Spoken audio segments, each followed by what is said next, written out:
अस्सलाम वालेकुम दोस्तों, कल इंटरनेशनल वुमेन डे मनाया गया। पाकिस्तान में औरत आजादी मार्च के नाम से मुख्तलिफ शहरों में औरतें निकली, मर्द भी निकले और मुख्तलिफ जगह पे मुख्तलिफ किस्म के प्ले कार्ड उठाए गए थे।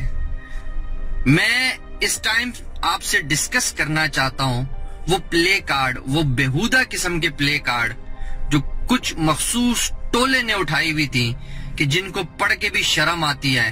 वो जिस किस्म की आजादी उन्होंने डिमांड की, जिस किस्म के हकूक उन्होंने डिमांड किए कि औरत को देने चाहिए, ना तो ये मेरा पाकिस्तान इसकी इजाजत देता है, न मेरा दीन इसकी इजाजत देता है, न मेरा इसका तसव्वुर किया जा सकता है मेरे तहजीब में, मेरे माशरे में। हाँ, वेस्टर्न कंट्री, वेस्टर्न माइंडसेट जरूर हो सकता है कि जिस किस्म की आजादी वो चाह रहे हैं, this is actually the demand of western countries for a women, जो फहाशी के नाम पर राइट्स का नाम दिया जाता है। अगर आपने औरतों के हकूक के लिए आवाज उठानी है तो मेरे ख्याल में, मेरे मजहब में, मेरे माशरे में हर दिन औरत की तहफ़्फ़ुज़ का दिन है, हर दिन औरत की हया का दिन है, हर दिन औरत के डांपने का दिन है, उसके बापर्दा रहने का दिन है।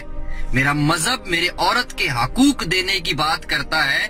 आपने भी अगर बात करनी है तो जहेज के खात्मे के लिए बात करें कि औरतों की जिनकी शादियां नहीं हो सकती उस जहेज की लानत की वजह से, उसके लिए बात करें। औरत को उसके माँ बाप की जायदाद में से हिस्सा मिलना चाहिए, इसके लिए आवाज उठाएं।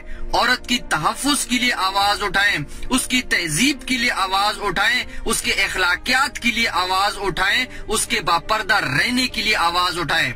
ये वेस्टर्न कंट्री के जो कल्चर को मेरे मुल्क में कुछ मखसूस तबका इम्प्लीमेंट करने की कोशिश कर रहा है, ना तो मेरी तहजीब है, न मेरी सकाफत है, न मेरा दीन ये कहता है, न मेरा माशरा, न मेरी सोच, न मेरा दिल, न मेरा दिमाग, कोई भी इस चीज से इत्तेफाक नहीं करेगा।